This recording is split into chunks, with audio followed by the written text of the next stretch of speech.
to Enlightenment of Change on webtalkradio.com. I'm your host, Connie Whitman. I'm excited that you're joining us this week. So here's the deal, guys. I know when we hear that word change or something changes in our life, whether we've chosen it or thrust upon us, doesn't really matter. We get that knot in our stomach and think, what do I do now? Or the humada, right, kicks in.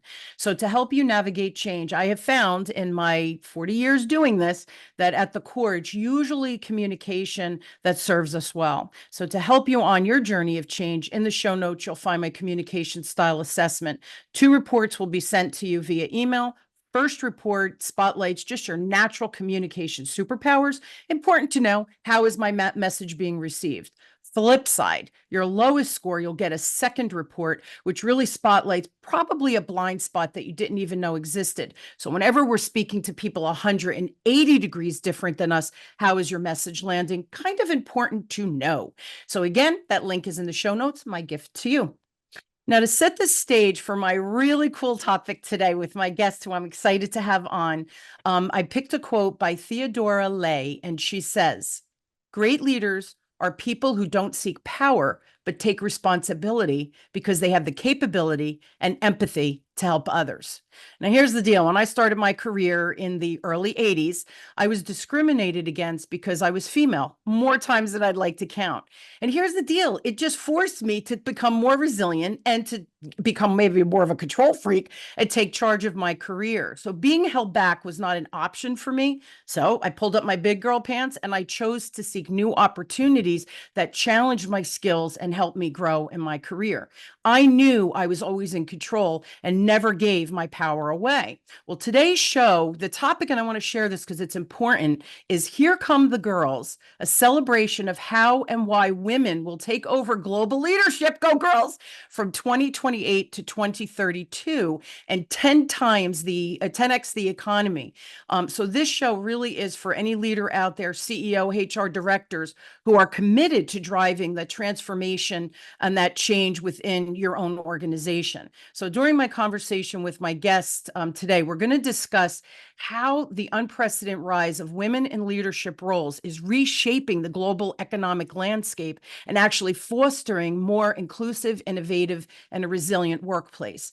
The unique leadership qualities women bring, such as empathy, collaboration, and a focus on that long-term sustainability, and how these attributes can be harnessed to overcome just common DEI challenges that we face today. So who is my illustrious guest? Well, his name is Don Barden, and Don is a classically trained, I know you're all shocked that it's a dude, right? But Don is a classically trained economist, globally recognized as an expert in leadership and decision-making. With 30 plus years of corporate leadership and production in the financial industry, he's changed the landscape of several US and international firms. So Don, I'm psyched for today's show. Thank you so much for being on. Oh, Connie, thank you for having me. Thank you for the work you're doing. You're amazing. I love your work when you're working with customers just on sales, but your ability to inspire is just amazing. So thank you for having me. I am a dude. I appreciate you breaking a few barriers here for us guys out here, but I'm just excited to be here. So thanks for having me. Because Don, everybody was like, who's the chick she's having on today? Yeah. And then when Oh, I yeah. say Don, I know they all leaned in and said, a dude, really? So yeah, Yeah. I love it. I love it. It's interesting because you grew up in the financial industry, as did I. So Sure. I came up, as financial advisor, and now I teach banks and credit unions across the country. So it's very cool. Cool. All right, Yeah. first, Yeah. yes. So first question, what inspired you to conduct this survey on women taking over those leadership roles, that key between 2028 and 2032? Yeah, well, no, I appreciate it. It's a great question. It's really about the power of observation and structuring the obvious. I'm the kind of guy that's constantly looking at things and seeing it and observing and asking, why is that happening? Why is that happening? Trends and puzzles and things. As an economist, I've always been a behavioral economist, which means I look forward. A lot of my peers, I love them all, that are classical economists, they like to talk about history, what happened and why it happened. But guys like me look forward and say, this is what we believe is going to happen, and here's why. And it's usually a science and sort of a science and society collision, right? So we look at the quantitative, the math, and look at the qualitative, which is the phenomenon. And every once in a while they line up. And about 5 years ago, I was thinking about this and just mulling through it and watching it and looking at the charts and the maps. And I said, this is going to happen. There's no doubt, and we can show the math that says around 2028, the tipping point is going to happen, and more women will be in global leadership than men. And then it'll peak between 2030 and 2032, where it'll totally flip over the other side, and women will dominate everything. And I mean, from the local deli to parliament. And I personally think it's a great thing. I think it's something to celebrate on, but it doesn't mean anything unless we have science behind it. So we spent about the last 3.5 years really dig into a phenomenological study that says, okay, here's an obvious question. It's called the null hypothesis. It may or may not be true, right? But we know this is happening. The math supports it. But the obvious question is, hey, are they any good at it? When women do take over, the math flips it over to the other side, what's going to happen? And we interviewed thousands of people, women all over the world doing different types of leadership roles. And the commonality and the similarities between their styles were overwhelming from the very beginning. These women were awesome at what they did. So we were able to kind of break down a few barriers with them, and they told us all the secrets and why women are better leaders and what women do differently in the process, and why a company run by a woman, when compared in the exact same geo-specific location with all the same variables as the same company run by a guy, minimum is outproducing the guy 3-1.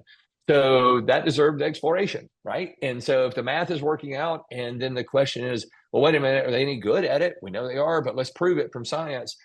When you get two affirmatives like that, when you get the math supporting it and the social phenomenon supporting it, you got to sit back and breathe and go, wow, this is going to be an interesting, thing. But honestly, Connie, it's going to be so good. It might be the biggest impact the economy's had in, at least in the post-industrial age. So this is going to be exciting. So it's so interesting. This week I was working with one of my clients up in New Hampshire. And shout out to my buddy, Josephine Moran, who's the CEO, a female CEO of the bank. And I've known her for years. And about 3 years ago, she ended up being the CEO. But here's the cool thing. I was teaching a class and their mortgage director, right? So an executive, a dude. And we were talking, and whatever questions I was asking, he shared that every month, all of the team leaders get together from all the divisions. This is her input, and start discussing how can we support our customers more dynamically, more efficiently, to be able to give them more resources. And so they started sharing and introducing the clients within each other. And he said to me, I was so interested because he's been there a while before her. And he said, Connie, the amount of business we're doing is life-changing for the bank, life-changing for our clients. And he goes, and we are making so much money and helping our clients make more money. He said, just by us sharing, he said, it is remarkable what Josephine has done. And it really warmed my heart because she came in with her vision. They all bought into it. And now, 3 years into this prototype that she's using, the bank is stellar in their marketplace. Numbers, right? Numbers don't lie. Yeah, and that's the truth. And what's interesting outside of the banking sector, if you look at one particular financial area that drives about 57% of the Dow Jones every day, 6 of the big 8 firms are now either the CEO is a woman or the president's a woman, and she's in line to become the CEO in the next year or two. So this wave is happening. And the good news, like I said, is it collides with this unbelievable approach that women have, which we now know what it is, to problem solving and critical thinking. But it's more about empowering the team. It's more about taking a team and elevating them to such a level that the machine just runs, and it runs at an exponential energy rate. And so she's able to go out there and be a great leader by being innovative and creative and thinking things. She's not getting hung up in the weeds because she builds an incredible team. So what you described is classic, because you set the stage, you start building toward training, you get them going the right way. But when a woman touches it and does it, and it's not just the feminine thing, it's just the process that women go through in leadership, then the team just takes it and runs with it. Whereas a guy doing the same thing is going to be about 2/3 behind if the guy stays with classical modeling.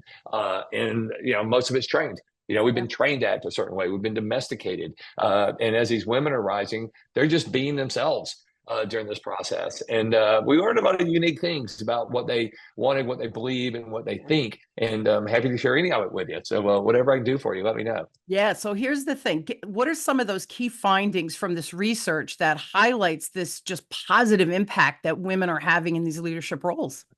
Yeah, it all boiled down to basically the way a female leader handles critical thinking around decision making and her team. And we'll just start with the guys. And this is not an anti-guy thing. Believe me, No, no, I'm a no. dude. I've got 3 adult sons. I'm now getting daughter-in-laws and things, and I like them. They're fun, but this is not an anti-guy thing. It's just science. Let's talk about how a male approaches something traditionally and how a female approaches something I love it. traditionally, and then Hmm. what's happening in society, which means that it might teeter one way or the other. So we'll start with the guys normally, and this is just an aggregate conversation. Some guy might be up there going, well, I don't do that. Okay, you don't, but the other million guys do. All right. So here's how it works. So usually a guy through patriarchal authority, and that's the right name for it. In other words, he's risen up the ranks and he's the leader now. Either he owns a business, he's a CEO or a senior executive or whatever. Whenever somebody comes to a guy with a problem, the guy's immediate response, rule of thumb, is just to fix it, to tell them how to fix it. Here's what you do. And they give authority on how to do it. And the person says, okay. And they have their marching orders and they go out there and do it.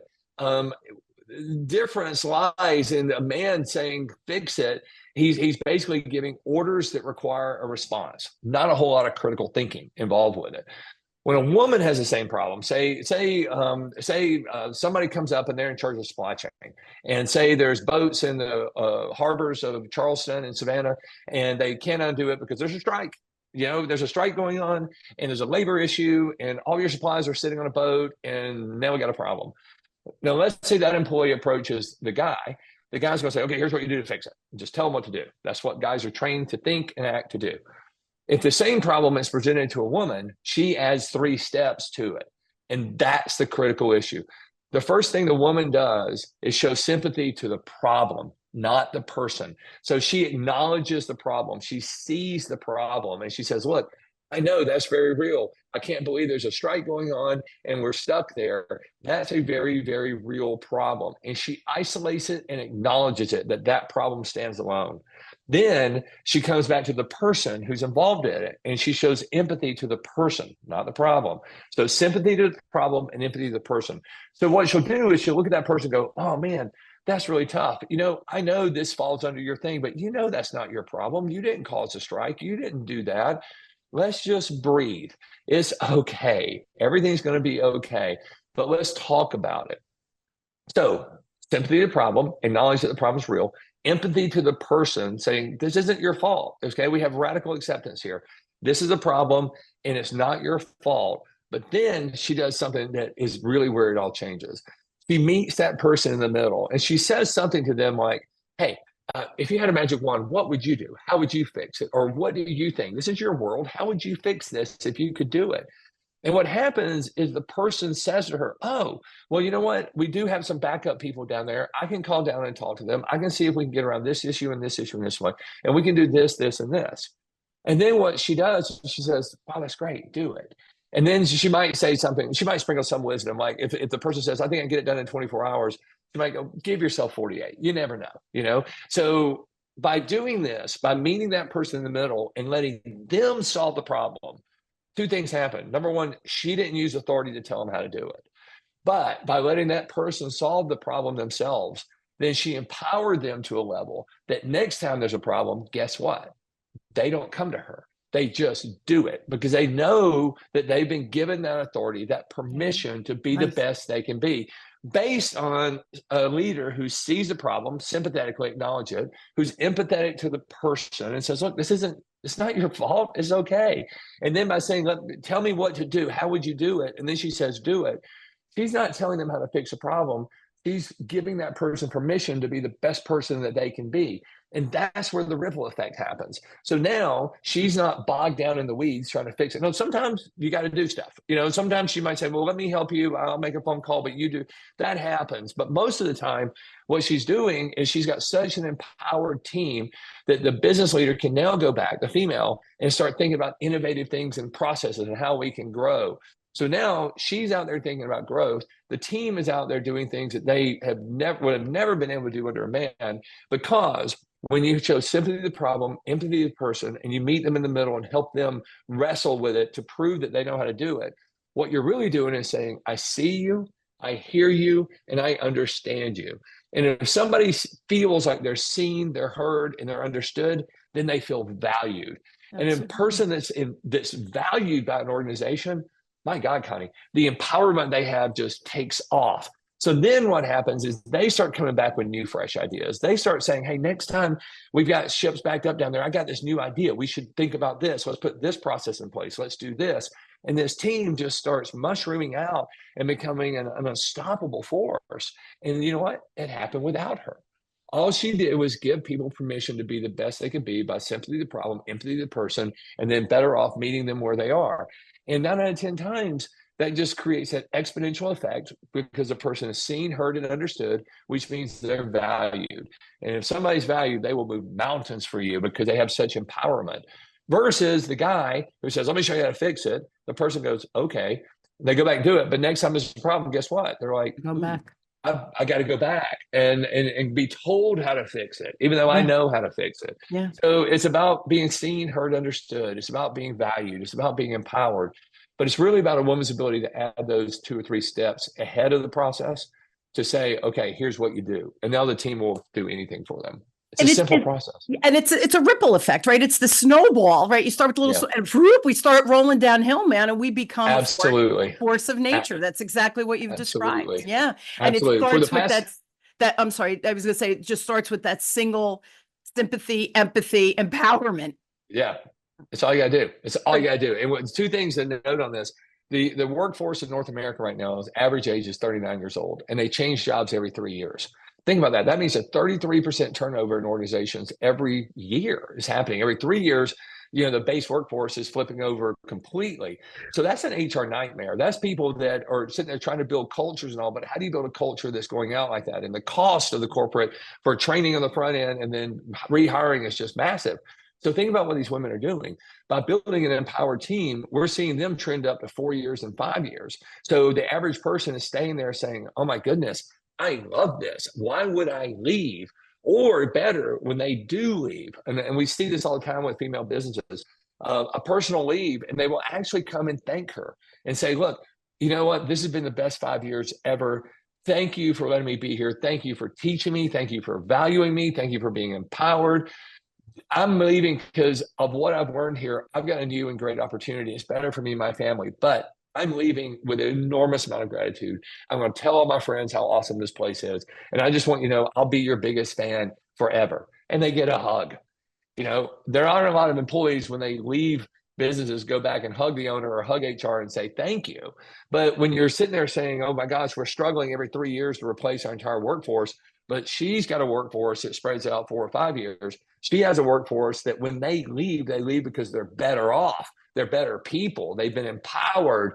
Good Lord, it's like the universe is going to give you so many opportunities to continue to fill that well and help and serve other people that it's just crazy. So it's not just a ripple effect outward. It's up, down, in, out. It's almost a multi-dimensional ripple effect that women are causing right now in leadership. And we figured it out, And and so it's we awesome. yeah, we talk about culture, right? But if you have that revolving door, you're Yeah, constantly revamping that culture because you don't have that consistency, right, of the personnel to yeah, continue to execute. There's not enough time, right, to make yeah, those changes happen and yeah. to empower the decision making so that it creates that snowball effect. Absolutely. What Absolutely. I was getting my next question was go ahead. Did you want to say one more thing? Because I have No, no, another go ahead. question. Okay. What No, specific sectors or industries do you think is benefiting the most from this type of leadership, or is it just global? it is global. There's no doubt it's global, but there's going to be some that are very advanced and ahead of it, and then there's some that are going to be way, way, way behind, and they're going to be Interesting. struggling, out there. So overall, it's global. The math is universal. It's worldwide. There's nothing anybody can do about this. It's just happening. But when you look at certain sectors, financial services is doing really, really well. Financial services figured it out because anything that's economic driven is going to be the first to go because the economy, and I'll just tell you, I put my nerd professor hat on for a second before I put my doctor hat. The economy doesn't care about diversity. It assumes diversity already exists. Mm. So the economy being so big, it doesn't care. It's going to flow wherever the opportunity is. It doesn't care if it's red, yellow, black, white, polka dots, purple, green with sparkles coming. They don't care. The economy does not care. The economy does care about inclusion. It wants every market share to have an opportunity to do something. So any organization or business that's driven by the economy and economic thought, they're going to excel. They're going to do great. The ones that are holding back and looking backwards are going to do terrible. But in the middle, there's going to be some shakeup. We're forecasting hard an extinction event in financial services where, to your world, I believe that in anybody who just puts numbers in boxes, I think accountants, I think banking, certain financial services, maybe insurance, where they're not really being relevant to the customer. They're just associating a transaction. I think they're in dire trouble. And to the point that I think around the same time women take over, we're going to see an extinction event within some industries that 70% of them are going to collapse over on themselves. But here's what's cool about that. The market share is not. So the 30% of the businesses that embrace things like this, embrace change, like what you said, I love what you said in the monologue. That was brilliant. It's about embracing change. The ones who look at this change, not just the women, but other things in society, and say, okay, we have to start thinking differently about our thinking. We can't keep doing the same thing. Those 30% of the businesses that will be left in those sectors are going to have 100% of the market share. So think about that. When women take over, at the same time, you're going to see an exponential opportunity within the markets with clients that are screaming out, saying, please be relevant, please help me. It goes right back to the scenario you just said with the bank. What she did at the bank you just described, I guarantee you, and I don't even know this story, but I guarantee you she created relevance.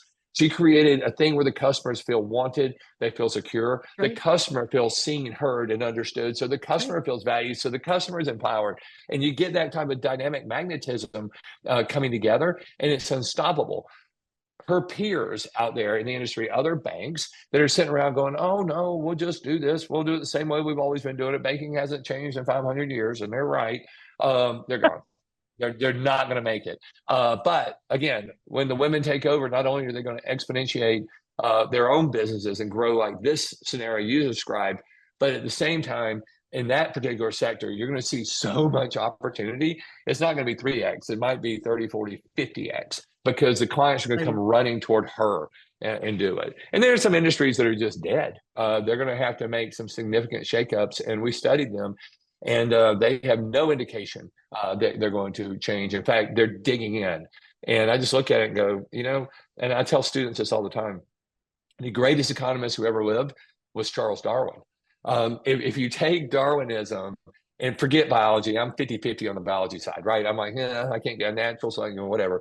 But you apply Darwinistic theory to economics, oh my gosh, evolution, extinction, natural selection. The economy loves that. So what we're about to see is basically natural selection. The people in the economy who want to do better, who want to grow, who want to do it, who see the change that's coming, who embrace women in leadership and say, man, this is going to be the greatest ride in 1,000 years. Let's do it. And they jump on. There's no stopping them, what they can achieve. The other ones who keep their head in the sand, yeah, they're extinct. Yeah, Can you share those industries that are doubling down and digging in, or you don't have to answer, man? Like, I'm cool with that. Oh no, I tell you the first one, and I'll be honest with you. I'm a person of faith. I'm a Christian, but the Christian church has got some serious problems. You see the Methodist Church breaking up right now because half of them don't want women in leadership, half of them don't. The Southern Baptist Convention is really allowing churches to leave because they won't promote women into leadership. The Catholic Church is in trouble. Here's an interesting statistic. Since the year 2000, we studied churches, mosques, synagogues, all of them. But since the year 2000, denominational churches that are run by women, run by men, have almost cut in half when it comes to attendance. I mean, butts in the pews, people who are going and participating within the church. Non-denominational churches that say, look, I appreciate your traditions, Southern Baptists or Methodists. I appreciate you. We're kind of free flowing here. So we're going to have our own tradition, our own way. We don't need to be tied up with you guys. So they're basically non-denominational churches. They've doubled in size. Okay. So whereas the other ones who are labeled and have all these strict rules are reducing in half, the non-denominational ones are doubling, and the non-denominational ones that are run by women are doubling the double. So what we're seeing is that the check writer, the buyer of the product is saying, we want her, and we don't want to be labeled, and we don't want to look backwards. We want to move forward together in our faith, but we want to move forward. And some of these older traditions are saying, we're going to stick to it. well, good luck to you. We'll see you on the other side. But it's just, that's one of the most shocking ways of doing it. But all the other ones, medical, oh my God, you look at medical schools right now, you go back 20, 25 years, probably less than 5, maybe 10% at the most for women. Now it's 60 and 70% women, getting Really? into it. Oh, absolutely. Wall Street is embracing women right and left. International, you look at places around the world in political leadership, it's shifting. Mexico just introduced its first female president this week. So, it's Mexico. That's a lot. When you think about the history there and what's going on. So there's things that are happening that, again, going back to your original question, it's about the power of observation. If you just look, you see it happening all the way around you. You start noticing it. But then, again, I put my science, my doctor hat back on. You got to sit there and look at it and go, okay, but I think this warrants asking a few questions. And we were pretty good about that. Are you any good at it? What is the secret sauce? The math supported it, but you got to make sure it's not just a fluke. It wasn't a fluke at all. It was absolutely designed. And women, when they're in leadership roles, can do things that are just change the dynamics of their organization and empowering people. And again, talking about the multidimensional ripple effect, when you get people, say that person that worked for her for normally 3 years, but they stay for 5 years because they feel so empowered, they go out. Think about the seeds they're planting and think about what they're teaching their kids and their daughters. And the ripple effect is bigger than what any of us can get our head around right now. So I always tell people, barring an alien invasion, another pandemic, or whatever, stuff I cannot predict, this is going to be awesome. This is going to be an economic impact that changes the world for the better, and it's going to hyper jump us into a new reality. But, and I always tell people this is the one thing, and like I said, I'm very pro-male. This is not an anti-male thing. And what was really, really interesting, of all the women, the thousands that we interviewed and talked to around the world, 100% of them celebrated their femininity. None of them wanted to be a guy. None of them wanted to say, oh, I've got to put on a dark suit and a tie and pretend like I'm in the boys club. Nope. Every single one of them's like, no, I like being a girl, and you need to like being a guy, or whatever you want to do. I don't care. There's no judgment. In fact, there's no better time in history to be free to be you, right? So they embrace that and they do it. But it wasn't like they were trying to be something they weren't. They were celebrating who they are. And that's why the book that's coming out next month, Here Come the Girls, below it in the tagline, it says, a celebration of why women will take over global leadership, because it is something to celebrate. But here's the big aha moment, Connie. At the end of the thing, we look back at it and said, oh my goodness, this isn't a girl thing. This is just something girls do, which means we can teach your neighbor Neanderthal dude who's walking around over there still trying to just fix things and jump in and not empower a team. We can fix him we can teach him how to do it and not just fix things with patriarchal authority, because what he's really doing is suppressing the team and not allowing them to grow. And now we're seeing, again, the power of observation. Why do you think people are leaving their jobs every 3 years? Because they don't feel seen, heard, understood. They don't feel valued. They don't feel empowered. It's just a labor force. So why would they stay? They're going to jump for a couple bucks more. They're going to do things because they've got a coffee shop in the break room versus you don't. All those things that people are looking at differently are symptomatic band-aids over the lack of culture. So when a woman comes in and builds that culture of empowerment, why would you want to leave?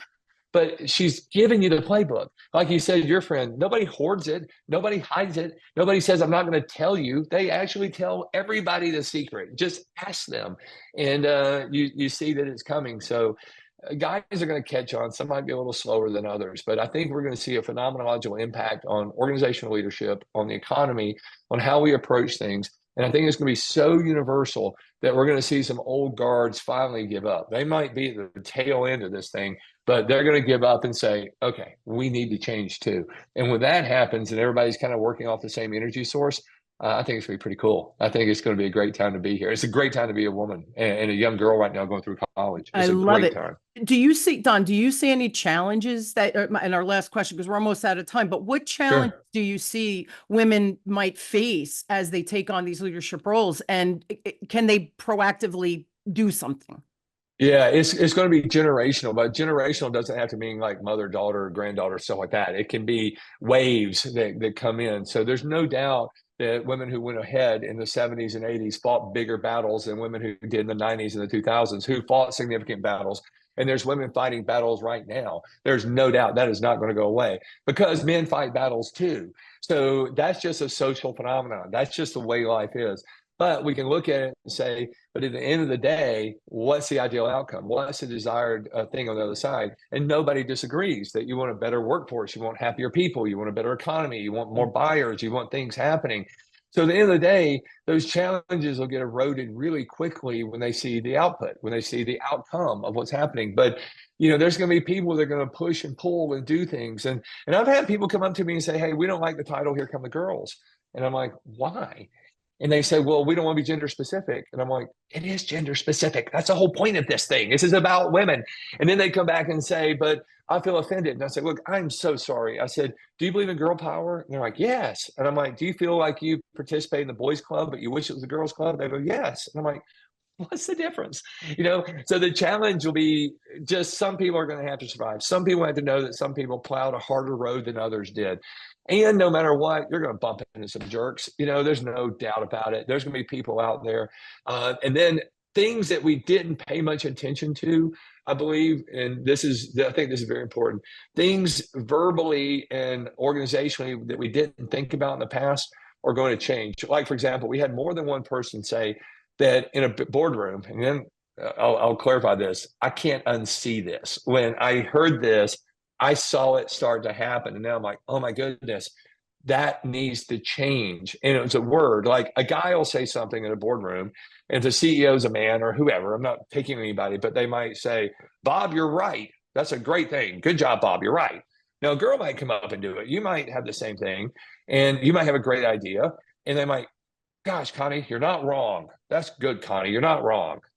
And what they're saying, no, I think it's nothing. I think it's just errant habit of people using cognitive reflection. That's all it really is. But what are you really saying? You're saying to the guy, you're right. And you're saying to the girl, almost usually you're wrong, but hey, congratulations, now you're not.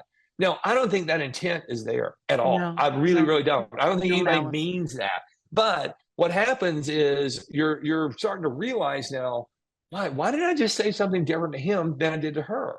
So that's a challenge. And I think women are going to start calling that out, not in a bad way, but they're going to say stuff like, hey, why do you think Bob's right and I'm just not wrong?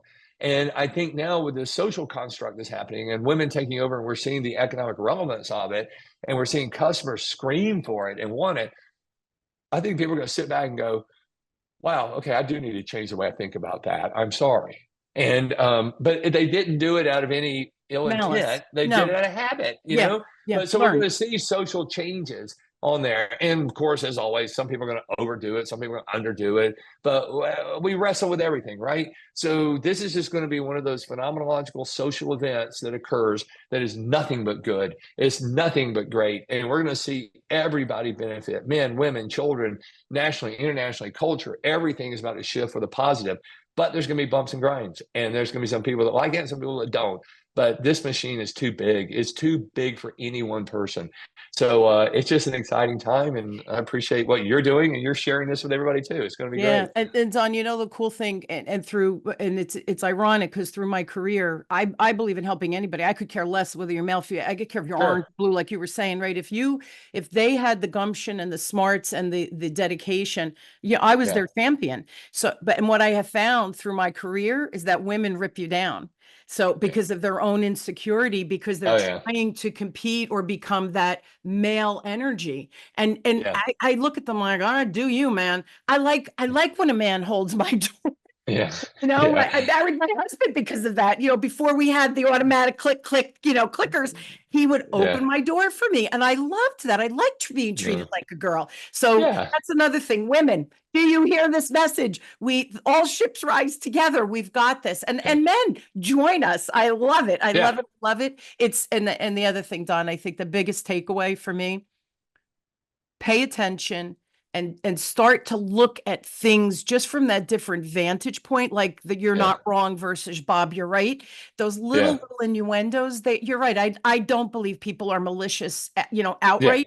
I think it's Yeah. learned behavior. So if we could just Yeah. change our perspective ever so slightly, we let Yeah. the machine run and Yeah. magic happens. It's a No, beautiful thing. you're Yeah. exactly right. Yeah. It's time, but we're a society now that's used to it, right? I mean, I saw this social media clip with David Letterman, I think in 1988 or 89, interviewing Bill Gates, and Bill Gates was talking about the internet, and he was talking about there's going to be some things that you've always done a certain way, like your phone will no longer be attached to the wall; you'll be able to carry it. And David Letterman's looking at him like, yeah, right. Yeah. And now we think that's the silliest thing ever, And but you know what? It took 30 years, and it changed to a new habit.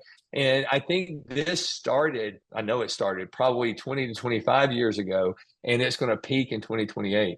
So what I always tell people is, look, please don't go at this just feeling lucky. Luck favors the prepared. So you need to ask yourself, what am I doing to be prepared? Like the work that you do going in and helping people. Because if you think about it, that's really a great sales tactic too. If you look at a customer and you acknowledge the problem, show sympathy problem, you're empathetic to them, and you say, hey, what would you like from me? How can I help you? And then they actually give you the answer, because you talk about sales and financial services.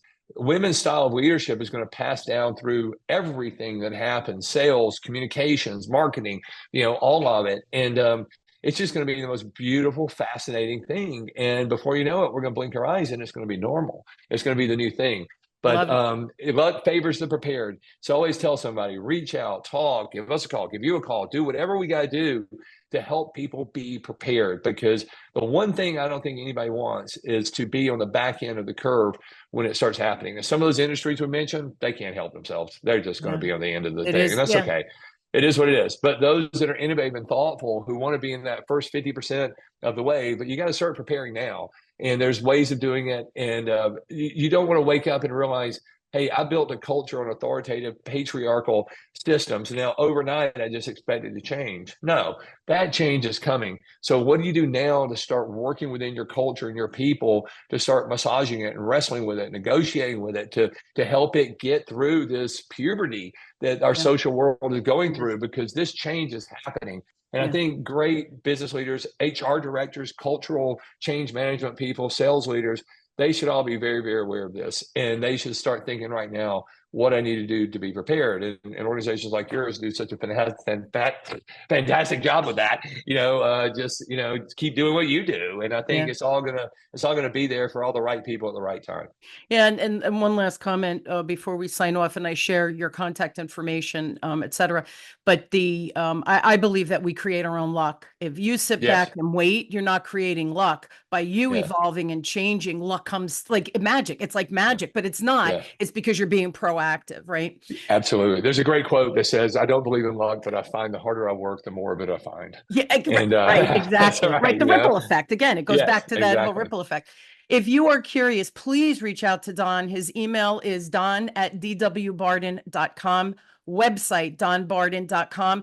And you mentioned the book during the show. Can you give me that link? Can they Sure. pre-order or whatever? They can't pre-order yet. It should be out within a month. But I tell you what we'll do. If anybody sends me an email or sends me a note on LinkedIn, I'd love to meet you on LinkedIn and say, hey, I heard you on Connie's show. We'll send them a free e-copy of the first book, The Oh, that's Perfect awesome. Plan, which sort of is the precursor to this. And then when the second one comes out, if they're folks that follow your show and they want it, we'll send them an e-copy as well. It should be out, I'm thinking, the first or second week of November in 2024. And it's in draft mode. We approved the cover yesterday, so we're excited. So that thing's coming. I'm So hearing happy to good. share it. I'm hearing good holiday gifts, Don. There you go. That'd be Stocking great. stuffers, right? That'll be great. That'll be great. And it's interesting. I taught this week at Wake Forest University, and I did an adjunct role there just for one class. But I'm starting to see these young girls. This is an undergraduate class. I usually teach graduate and doctorate, but I love going back to undergrad. And those girls were so excited to be hearing this message and be a part of it. And so were the guys. The guys were like, "Oh, this is cool. I need to learn how to do this." So Aw. there's that wave that's coming through is a bunch of very, very bright people. And these young ladies, I think, are somebody that we look at and say, okay, the people that are going to start over leadership in 2028, they're already mature, in their career process. But Love it. man, that wave of young ladies is coming behind them who thankfully, folks like you and the people who went ahead of you and the people who went ahead of you have knocked down walls and barriers to make this phenomenon of quantitative and qualitative when they collide at the same time in 2028, that was intentional, and it is coming, and it's something to be very grateful for those people beforehand, but it's also be grateful for these young girls that are coming up in the system and young boys who are like rallying to say, I want to be a part of this and I want to be the best person I can be to help other people. I'm telling you, we're in a good shape right now. We're all in a really good place. So it's a lot of fun. It's like the new industrial revolution. It's It's exactly what happening, it is. people, right? It's It is happening. exactly Yeah, what it I is. love it. I So love it. yeah, Okay, Don, thank you so, so much. Guys, I promise I'll put all his contact information in the show notes. Thank you again. This was exciting. I'm charged up, man. yay, good. Thank you so much. I'm going to make my boy, I have two sons also. So I'm going to make them listen to it as well as their Absolutely. significant others. So thank you Absolutely. again, my friend. Really Yeah, an honor having thank you. you. Very, very fun show as well, filled with just great, great information. So thank you. And thank you for joining me. And as weekly as we discover and build together that no matter where you are on change in your life, both personal and professional, guests like Don, we're here to help you navigate that change and make it a little bit easier. So here's the deal. Don shared a tremendous amount of information. Information's a beautiful thing. If you do nothing with it, it's just information in your brain. Promise you, put it into action. He shared some ideas that sympathy, empathy, and then empowerment. Try it. See what happens. I believe that magic will happen on the back end and luck will find you. Don, thank you again. I love you Thank you, all. Connie. My pleasure. And I love you all for tuning in to Enlightenment of Change with me, your host, Connie Whitman, on webtalkradio.com. And you inspire me every time you listen to my show. And I am honored that you use me and my guests to navigate whatever change is happening in your life. I love you all. Thank you so much. And I'll see everybody next week. Have a great one, everybody. Thanks.